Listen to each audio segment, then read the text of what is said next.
Lecture में हमने देखा था सिंपल पेंडुलम क्या होता है। क्या होता है सिंपल पेंडुलम? जब भी कोई स्मॉल हेवी स्फीयर ये अटैच होता है इन एक्सटेंसिबल स्ट्रिंग से with rigid support and that small heavy sphere performing a uniform circular motion with the uniform speed. कैसा था उसका स्ट्रक्चर? कुछ इस तरह से था, मतलब कि ये एक रिजिड सपोर्ट है और इस रिजिड सपोर्ट से एक इनएक्सटेंसिबल स्ट्रिंग इस स्मॉल हेवी स्फीयर से अटैच की है। This is the small heavy sphere known as bob, इसे बॉब भी कह सकते हैं। तो इस बॉब से अटैच थी और ये बॉब परफॉर्म कर रहा है circular motion with the uniform speed. इसकी स्पीड कैसी है? स्पीड कांस्टेंट है, मतलब यूनिफॉर्म है। तो जब भी ऐसा कुछ होता है तब हम उसे सिंपल पेंडुलम कहते हैं, ठीक है। When the small heavy sphere called as bob is suspended to the lightweight and inextensible string with rigid support, then it perform the circular motion with the uniform speed. This is called as simple pendulum. हम इसे simple pendulum कहते हैं, ठीक है। तो कल के lecture में हमने ये देखा था। आज के लेक्चर में हमें देखना है what is main bye non uniform circular motion, ठीक है। पहले लेक्चर में हमने बात की थी सर्कुलर मोशन क्या होता है। तो क्या होता है? The motion of a body और a particle along the circumference of the circle with the constant speed. वहां पे स्पीड क्या थी? कांस्टेंट थी। मतलब भी जब भी कोई पार्टिकल यूनिफॉर्म सर्कुलर मोशन करता है, let's say this is the particle P, this is the centre O और ये यूनिफॉर्म सर्कुलर मोशन कर रहा है इस तरह, तो इसके बीच का डिस्टेंस चेंज नहीं हो रहा, मतलब यूनिफॉर्म सर्कुलर, मतलब ये सर्कुलर मोशन है। और इसकी जो मैग्नीट्यूड रहेगी स्पीड की मैग्नीट्यूड रहेगी वो कांस्टेंट रहेगी, वो किसी भी जगह पे चेंज नहीं होगी। Then this motion of a circular then this circular motion is called as uniform circular motion। अभी velocity ऑफ पार्टिकल रहती है वो चेंज होती रहती है। Let's say the velocity at this point is directed upward, मतलब इस तरह जा रही है। वेलोसिटी क्या है? चेंज हो रही है। ये मैग्नीट्यूड नहीं है, ये डायरेक्शन है, ये डायरेक्शन है। लेकिन अगर कोई पार्टिकल की वेलोसिटी यहाँ रहेगी तो यहाँ की वेलोसिटी चेंज होगी ना। वेलोसिटी यहाँ पे अलग है, यहाँ पे अलग है, वेलोसिटी चेंज होती रहती है। किस यूनिफॉर्म सर्कुलर मोशन में? सॉरी, किस सर्कुलर मोशन में? यूनिफॉर्म सर्कुलर मोशन में। लेट्स से एक व्हीकल है और ये व्हीकल एक कार है और वो कार सर्कुलर मोशन ट्रैवल कर रही है, सर्कुलर मोशन परफॉर्म कर रही है कर्व रोड पे, हॉरिजॉन्टल कर्व रोड पे, ठीक है। तो अगर उस ड्राइवर को एक इंस्टेंट पे ऐसे लगा कि मुझे स्पीड थोड़ी कम करनी चाहिए, क्योंकि maximum safety speed of vehicle क्या कहती है? वो कहती है कि v is equal to under root mu r g. अगर इससे ज्यादा रही तो एक्सीडेंट होने की संभावना हो सकती है। लेकिन और उस ड्राइवर को अगर लगा कि इससे बियॉन्ड जा रही है अपनी स्पीड, तो थोड़ी कम करनी चाहिए। तो कम करनी चाहिए मतलब क्या? उसकी वेलोसिटी थोड़ी कम हो गई, मतलब उसकी स्पीड थोड़ी कम हो गई। तो उसकी वेलोसिटी अगर कम हो गई तो वो जो वेलोसिटी ऑफ द पार्टिकल है वो इस डायरेक्शन में यहाँ पे यूनिफॉर्म थी, यहाँ पे यूनिफॉर्म थी, लेकिन यहाँ पे उसने कम की ना, मतलब उसकी डायरेक्शन में, उसकी स्पीड में थोड़ा सा सुधार, बदल आ गया। तो हम उसे कहते हैं चेंजिंग इन वेलोसिटी, ठीक है। और अगर वेलोसिटी चेंज होती रहती है तो that motion is called as accelerated motion. तो इतने हमने देखा था फर्स्ट लेक्चर में what is mean by uniform circular motion में, ठीक है। तो आज के लेक्चर में हमें देखना है what is mean bye non uniform circular motion. तो अभी नॉन यूनिफॉर्म सर्कुलर मोशन क्या होता है? तो नॉन यूनिफॉर्म सर्कुलर मोशन को हम वर्टिकल सर्कुलर मोशन भी कहते हैं, ठीक है। सो हेडिंग है अपना non uniform circular motion, that is non UCM. और इसे ही हम वर्टिकल सर्कुलर मोशन भी कहते हैं। अभी वर्टिकल सर्कुलर मोशन क्यों कहते हैं? देखो,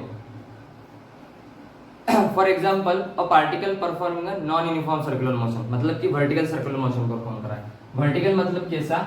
ये ऐसा वाला सर्कुलर मोशन, ये खड़ा वाला, ऐसा वाला। मतलब कि कोई पार्टिकल अगर यहाँ है, अगर कोई पार्टिकल यहाँ है तो this is the centre and this is, let's say this is the string. ये स्ट्रिंग यहाँ से यहाँ तक जा रही और ये particle uniform circular motion perform कर रहा। टिफन देखा था हम, टिफन, ओके।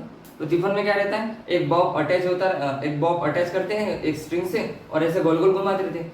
तो गोल गोल घुमाने से वो जो स्ट्रिंग है उस स्ट्रिंग में टेंशन होता है, on that's why the uniform circular motion is perform. लेकिन यहाँ पे क्या कंडीशन लगती है कि अगर वो पार्टिकल कुछ परफॉर्म सर्कुलर मोशन परफॉर्म कर रहा है तो यहाँ का जो टेंशन होता है ना, यहाँ का टेंशन, वो जो टेंशन T होता है ना, वो यहाँ का टेंशन ज्यादा होता है। मतलब ही मैं अगर कहूँ the particle when is at this position, तो इस पोजीशन में जो पार्टिकल, इस पोजीशन में अगर पार्टिकल होगा तो उसका टेंशन अलग होगा, T डैश होगा। क्यों? क्योंकि अगर सर्कुलर मोशन ऐसे परफॉर्म हो रहा ना, ऐसे, तो यहाँ पे अगर हूँ यहाँ पे, तो यहाँ पे टेंशन ज्यादा रहेगा क्योंकि वो पार्टिकल नीचे की तरफ जाना चाहता है, उसका वेट होगा mg। अगर ग्रेविटेशनल फोर्स उसको नीचे की तरफ धकेलने की कोशिश करेगा तो टेंशन ज्यादा होगा। और अगर पार्टिकल यहाँ पे है, यहाँ पे हॉरिजॉन्टली, अगर पार्टिकल यहाँ पे तो भी नीचे की तरफ डायरेक्ट करने की कोशिश करेगा, उसका वेट, तो पार्टिकल नीचे जाना चाहता है, मतलब यहाँ पे टेंशन थोड़ा कम रहेगा इससे कंपैरिजन में। और अगर पार्टिकल यहाँ आ गया तो टेंशन सबसे कम रहेगा, टेंशन माइनस में चला जाएगा। क्यों? क्योंकि यहाँ पे पार्टिकल नीचे जाना चाहता है ना, उसका वेट नीचे जाना चाहता है, नीचे की तरफ लग रहा है तो नीचे जाना चाहता है, लेकिन जा रहा है क्या? नहीं, वो ये से सर्कुलर मोशन परफॉर्म कर रहा है। तो velocity of particle changes continuously with the magnitude as well as direction. अभी डायरेक्शन में तो चेंज होता ही रहता है, यूनिफॉर्म सर्कुलर मोशन में देखा था। यहाँ पे भी डायरेक्शन में पार्टिकल चेंज ही करेगा अपनी स्पीड। यहाँ पे स्पीड अगर v है तो यहाँ पे भी उसकी स्पीड v नहीं रहेगी, v1 रहेगी। यहाँ पे उसकी स्पीड v2 रहेगी, ठीक है, यहाँ स्पीड नहीं वेलोसिटी, यहाँ पे उसकी वेलोसिटी v3 रहेगी। मतलब velocity of particle changes continuously due to the direction but as well as in magnitude. देखो अगर वेलोसिटी यहाँ है तो यहाँ पे उसकी वेलोसिटी ज्यादा रहेंगी, परफॉर्म कर रहा है ना यूनिफॉर्म सर्कुलर मोशन। लेकिन अगर यहाँ पहुंच गए तो उसकी वेलोसिटी एज कंपैरिजन दिस थोड़ी कम रहेगी, यहाँ पे थोड़ी कम रहेगी। तो when performing the uniform circular motion the velocity of a particle changes due to the direction but as well as in the magnitude. Magnitude में भी चेंज आता रहता है, ठीक है। So this is all about the non uniform circular motion. तो non uniform circular motion होता क्या है? इसमें स्पीड चेंज होती रहती है, इसमें स्पीड चेंज होती रहती है। The motion of a body और a particle along the circumference of the circle with changing speed। मतलब स्पीड क्या हो रही है? चेंज हो रही है। स्पीड मतलब क्या? स्पीड मतलब कि उसकी मैग्नीट्यूड, किसकी मैग्नीट्यूड? वेलोसिटी की मैग्नीट्यूड। तो वेलोसिटी डायरेक्शन तो चेंज होती रहती, लेकिन स्पीड में भी चेंज होती रहता। यूनिफॉर्म सर्कुलर मोशन में वैसा नहीं था, उसमें स्पीड कांस्टेंट रहती, यहाँ पे स्पीड चेंज होती रहती विद चेंजिंग स्पीड। अभी चेंजिंग स्पीड कहना अच्छे नहीं लगता तो हम उसको एक नाम देते हैं variable speed, with variable speed. Variable मतलब चेंजिंग, ठीक है ना। तो नॉन यूनिफॉर्म सर्कुलर मोशन क्या होता है? मोशन ऑफ अ बॉडी और a particle, the motion of body और पार्टिकल along the circumference, कोणता फरन्स?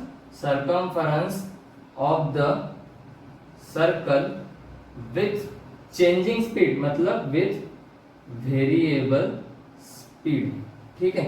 आपने देखा होगा मेरी गो राउंड, है ना, झूला कहते हैं अपने मराठी भाषा में, आकाशी पाळणा कहते हैं। तो आकाशी पाळणे में क्या होता है? यहाँ पे अगर यहाँ पे ये ऐसे खटोले है, छोटे छोटे छोटे छोटे छोटे छोटे, तो इसमें अगर आप बैठे हो, इसमें अगर आप बैठे हो, फॉर एग्जाम्पल इसमें कोई मोटा आदमी बैठा है, ठीक है, तो यहाँ इस खटोले में अगर आप बैठे हो इस तरह से, तो ये जो पार्टिकल होगा, ये पार्टिकल का जो टेंशन होगा, वो tension along the radius directed toward the centre react कर रहा है, इस डायरेक्शन में, यहाँ पे इस तरह।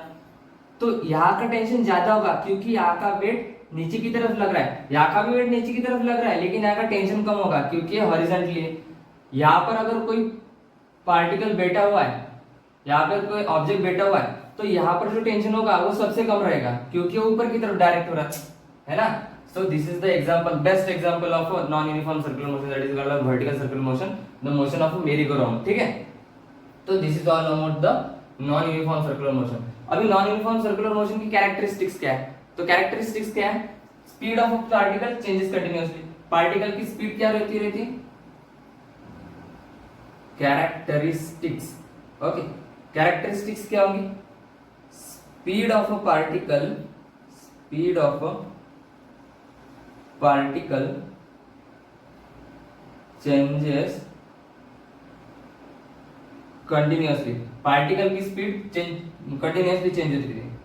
Velocity of a particle, velocity of a particle और ऑब्जेक्ट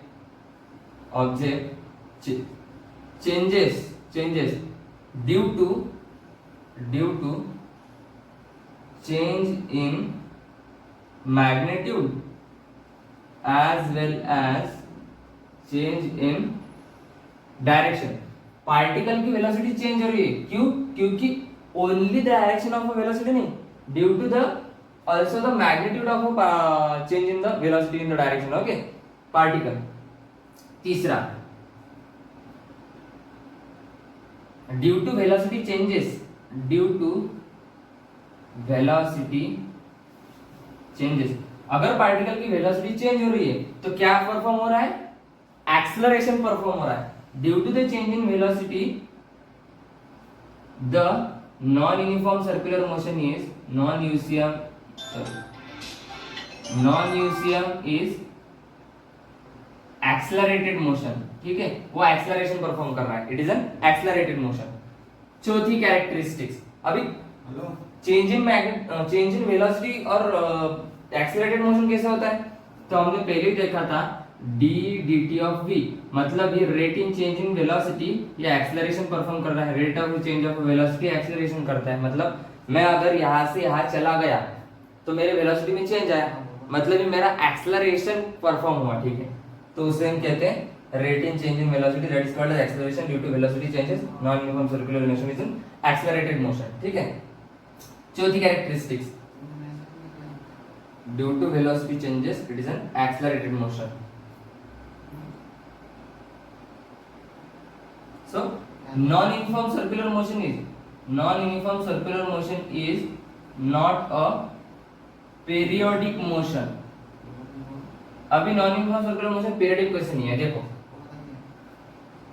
अगर पार्टिकल यहाँ पे है, अगर पार्टिकल यहाँ पे है, उसकी वेलोसिटी कुछ अलग रहेगी, उसकी मैग्नीट्यूड भी कुछ अलग रहेगी, यहाँ पर मैग्नीट्यूड अलग रहेगी, उसकी वेलोसिटी अलग रहेगी, डायरेक्शन अलग रहेगी, ठीक है। अगर पार्टिकल की वेलोसिटी और डायरेक्शन अलग अलग रहती है तो उस पार्टिकल का जो t है that is called as period. तो पीरियड क्या रहता है? t is equals to 2 pi upon omega, ठीक है। t is equals to 2 pi है, तो ये ओमेगा के ऊपर और n के ऊपर डिपेंड करता है। ये n है ना, ये नंबर ऑफ रिवॉल्यूशंस है।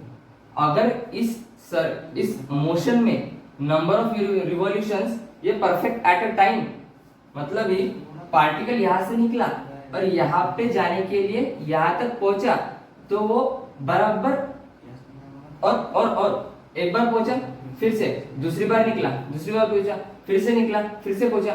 अगर सेम पीरियड में पहुंचा, अगर पार्टिकल सेम पीरियड में पहुंचा, तब वो टाइम पीरियड क्या रहता है? यूनिफॉर्म सर्कुलर मोशन में रहता है, ठीक है। लेकिन नॉन यूनिफॉर्म सर्कुलर मोशन में वैसा नहीं होता। पार्टिकल अगर यहाँ पहुंचा तो पार्टिकल की वेलोसिटी टाइम पीरियड अलग, यहाँ पे अगर पहुंचा तो उसकी वेलोसिटी और टाइम पीरियड अलग, यहाँ पे पहुंचा तो उसकी वेलोसिटी और टाइम पीरियड अलग, वैसे भी यहाँ पे। सो non uniform circular motion is non periodic motion, यहाँ से प्रूव हो जाता है, ठीक है। तो अभी हमें इस नॉन यूनिफॉर्म सर्कुलर मोशन के लिए उसका जो टेंशन है, ये जो टेंशन है, टेंशन इन स्ट्रिंग T, तो ये टेंशन इन स्ट्रिंग नीचे की तरफ, मतलब कि at the lowest position, at the middle position and at the highest position कितना होता है, ये निकालना है। तो अभी हम देखते हैं expression for tension in string when the particle performing a uniform circular motion eight highest position, eight lowest position and eight middle position. Okay, देखते हैं क्या होता है वो concept.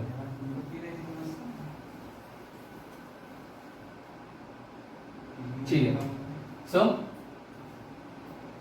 Expression for tension in string at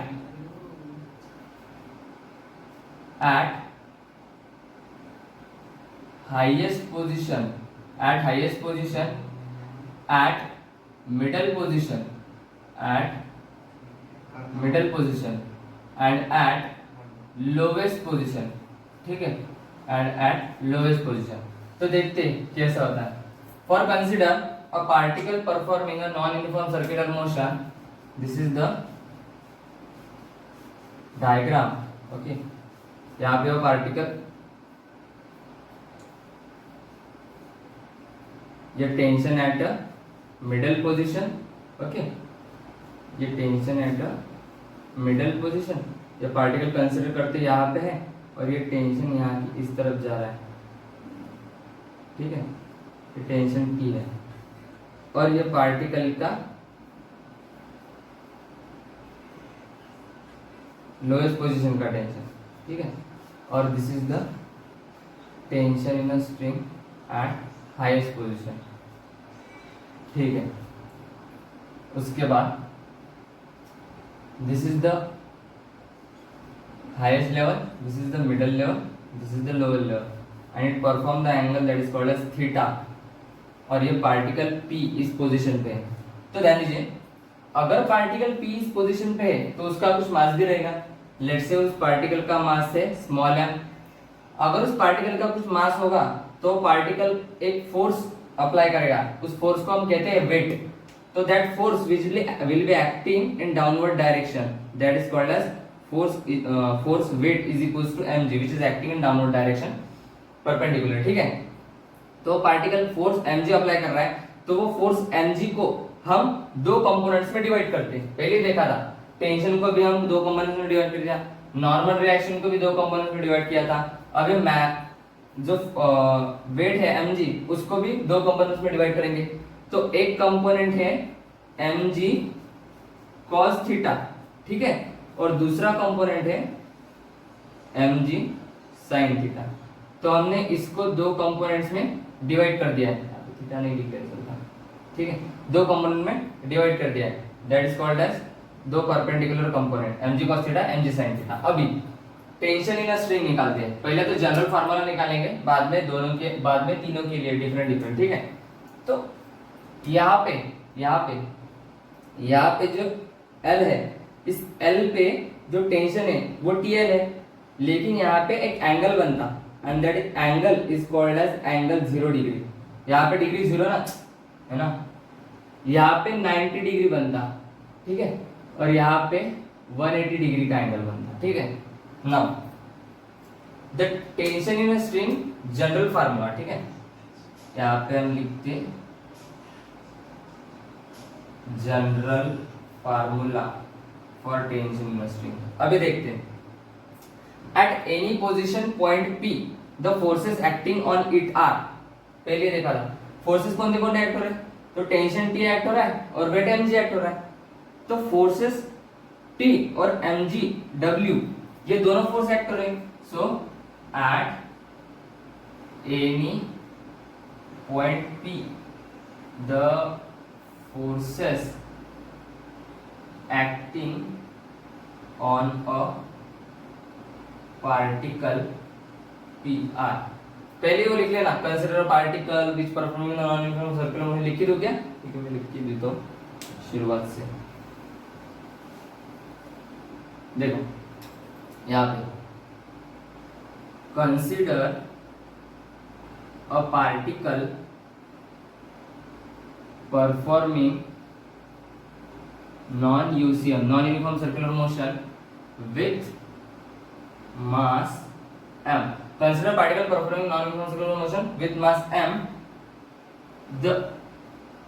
The forces के पहले यहाँ पे दूसरा पॉइंट लेट का होता है, ठीक है, पहला पॉइंट कंसीडर का, दूसरा पॉइंट लेट का। तो लेट में हमें लिखना है TH be the tension in string at highest position, ये पहला था। दूसरा TM, तो TM क्या है, tension in a string at horizontal level. और तीसरा है TL, that is tension in a string at lower level, ठीक है। इसके बाद टेंशन इन स्ट्रिंग तीनों पोजीशन पे, ठीक है। इसके बाद forces acting on it are, तीसरा point, forces acting on point P are at any position point P, the forces acting on it are its weight mg which is acting downward, ये downward act हो रहा है, ठीक है। और दूसरा force है टेंशन इन स्ट्रिंग, तो यह कहां पे एक्ट हो रहा है, towards the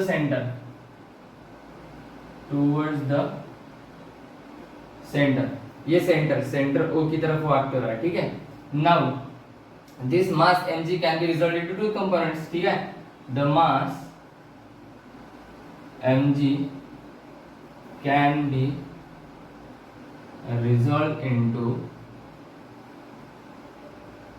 two components.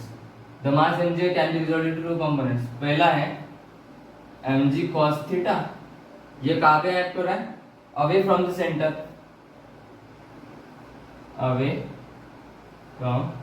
Centre, along the string, और ये कहाँ पे एक्ट हो रहा है, ये एक्ट हो रहा है along the tangent mg sin theta, ये along the tangent to the circle act हो रहा है। Now अब ये पार्टिकल P है, ये जो P पार्टिकल है, ये P पार्टिकल का टेंशन T यहाँ पे लग रहा है। अगर मैं कहूँ ये जो m cos थीटा है, ये m cos थीटा और ये टेंशन T, ये दोनों नेट फोर्स प्रोवाइड कर रहे हैं। नेट फोर्स मतलब कि उन दोनों के बीच में जो फोर्स है वो फोर्स बैलेंस है, मतलब कि यहां भी नहीं जा रहा, पार्टिकल यहां भी नहीं जा रहा और सीधा यहां भी नहीं जा रहा, एकदम मेंटेन करके हुआ है circular motion. So the force which is acting between them is a net force, and that net force is tension T minus mg cos theta, नहीं समझा? अरे भाई हमने देखा था जो mg cos theta है ना, mg cos theta, ये mg cos theta और कोई तो भी फोर्स होगा, that is force F, वो फोर्स F इस टेंशन T को मेंटेन करके रख रहा है, मतलब कि बैलेंस करके रख रहा है।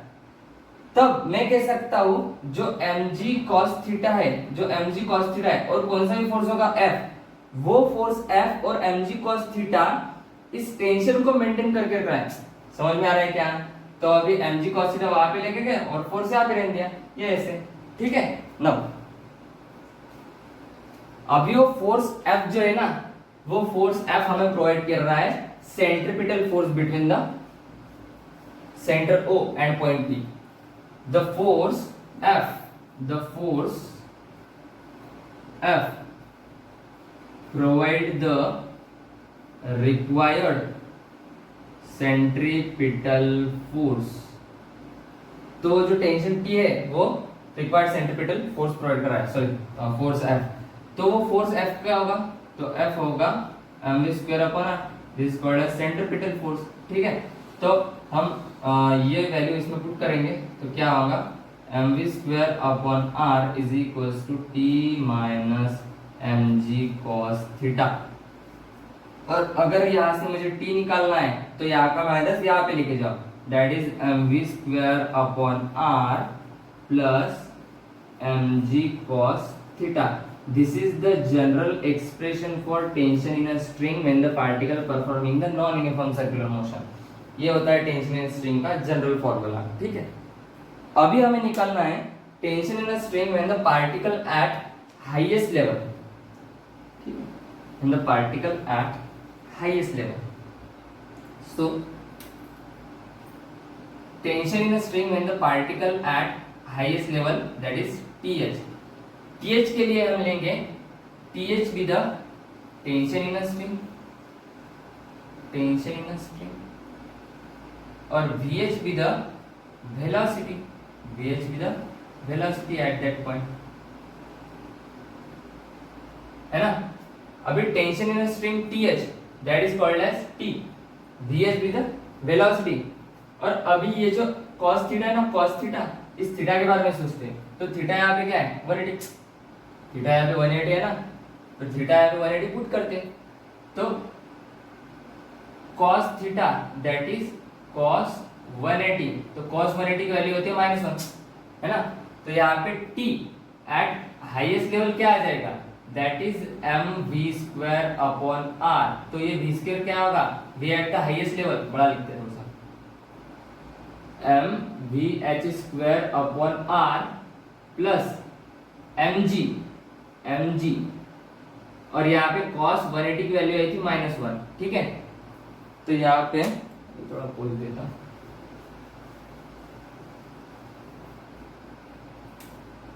TH as the highest level that is called as mvh²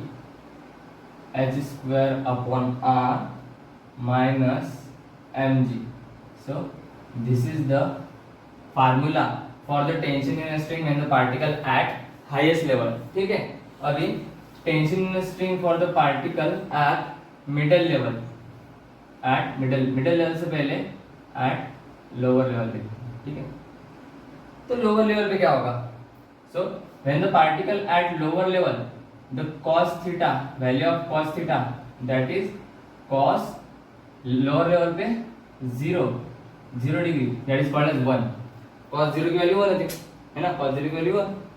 अगर मैं कहूँ ये general formula TH is equals to mv² upon r, this is at the lower level, tension at the lower level, plus mg और ये 1, तो यहाँ पे tension क्या हो जाता है mvL² upon r plus mg। This is the tension in string when the particle at lower level, okay. Now tension in a string when the particle at middle level, तो मिडल लेवल पे क्या होगा, this is the middle level tension at middle level that is horizontal level, और this is the velocity at middle level, ठीक है। तो tension in string at middle level that is mvm² upon r plus mg cos। अभी cos 90 की value क्या होती है, तो cos 90 की वैल्यू होती है बेटा 0, क्या होती है 0, दैट इज कॉल्ड एज 0। तो यहाँ पे Tm that is Tmv² upon r, so this is the expression for tension in a string when the particle at middle level। तो हमने आज क्या क्या देखा, हमने देखा नॉन यूनिफॉर्म सर्कुलर मोशन क्या होता है, उसके बाद उसको वर्टिकल सर्कुलर मोशन कहते हैं, और टेंशन इन स्ट्रिंग देते हैं when the particle at middle level, lower level and higher level. तो एक बार फिर से रिवाइज करते हैं, नॉन यूनिफॉर्म सर्कुलर क्या मोशन क्या होता है, the motion of a body और a particle along the circumference of the circle with variable speed, changing speed, है ना। वेलोसिटी, उसकी वेलोसिटी चेंज होती रहती है, मतलब वो एक्सेलरेटेड मोशन होता है, उसकी वेलोसिटी क्यों चेंज होती है, due to the direction as well as in the magnitude, और वो नॉन पीरियडिक मोशन होता है, मतलब कि एक प्रॉपर इंटरवल से वो रिपीट नहीं होता, ठीक है। This is all about known as the non uniform circular motion.